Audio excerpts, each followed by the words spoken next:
Merci, merci à toutes et à tous.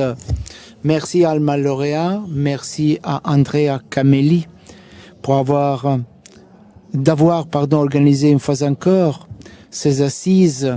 La salle est pleine à cette heure-ci et cela nous montre bien l'importance et l'intérêt attaché par beaucoup de personnes à ces thèmes et par beaucoup d'intellectuels, l'intérêt donc à l'intention de l'université en général et de l'avenir de nos jeunes. Alma Laurea pour moi est un privilège et une habitude. L'acronyme Alma Laurea est aussi mon acronyme, donc cela m'attendrit lorsque je vois le L. Mais comme le disait le prorecteur Nicoletti, c'est un peu comme redonner de l'espoir aux jeunes. Redonner l'espoir aux jeunes pour un bon avenir, c'est redonner l'espoir à notre pays. Durant la matinée, nous avons parlé de caractère d'entrepreneur et la possibilité de profiter de ce capital humain énorme qui sort des universités tous les ans pour une résurrection, pour une reprise de l'économie nationale. Caractère d'entrepreneur et innovation constituent deux termes qui nous donnent la mesure d'un pays qui souhaite renaître. Nous, en tant que Conseil universitaire national, CUN, nous avons donné des signaux d'alerte. 2 ou 3 ministres se sont succédés. Entre-temps, nous avons vu 3, voire 4 ministres différents. Et donc, j'ai du mal à me positionner. Mais avec tous les autres acteurs, nous avons identifié toute une série d'éléments faibles de notre système ou des points critiques qui menaçaient notre système. La réduction aussi de l'intérêt qu'avaient les jeunes pour ce qui était de l'inscription à l'université.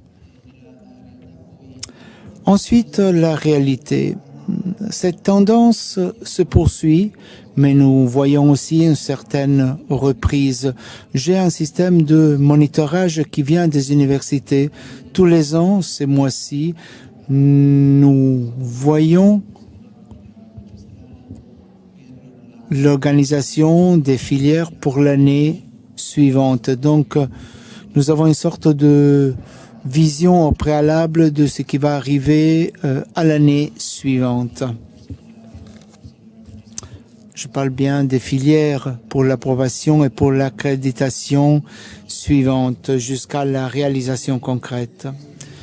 Alors, de cet observatoire, je vois bien qu'il y a une poussée énorme au sein des universités vers le fait de respecter ces normes quantitatives qui ont déjà atteint une limite, mais aussi proposer des innovations. Une demande a fait surface pendant la matinée et dans les cadres des filières, il y ait les bases du caractère d'entrepreneur, donc enseigner ses capacités pour arriver sur les marchés, pour devenir des entrepreneurs, pour devenir des auto-employeurs. Tout cela est présent dans beaucoup de filières, cycle court et cycle long, et non pas toujours dans les domaines les plus traditionnels. Cela nous donne la mesure des efforts déployés par les universités.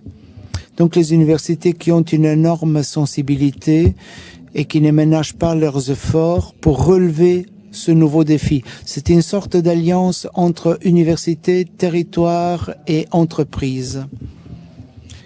Dans beaucoup d'universités, je connais notamment mon université, l'université La Sapienza, et bien des filières ont été organisées pour réunir nos chercheurs les meilleurs, nos doctorants les meilleurs avec la réalité des entreprises, du capital à risque pour pour avoir la possibilité d'arriver sur les marchés.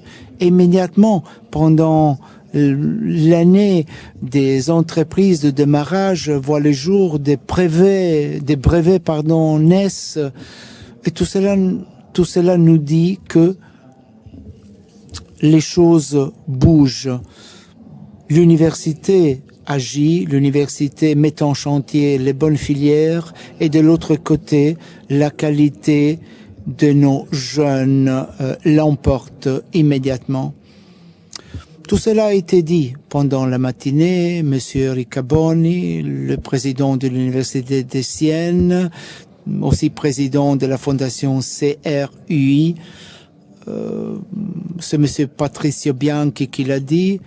Il a vraiment coordonné les travaux d'une façon merveilleuse. C'est une personne multifacteur. Alors, je crois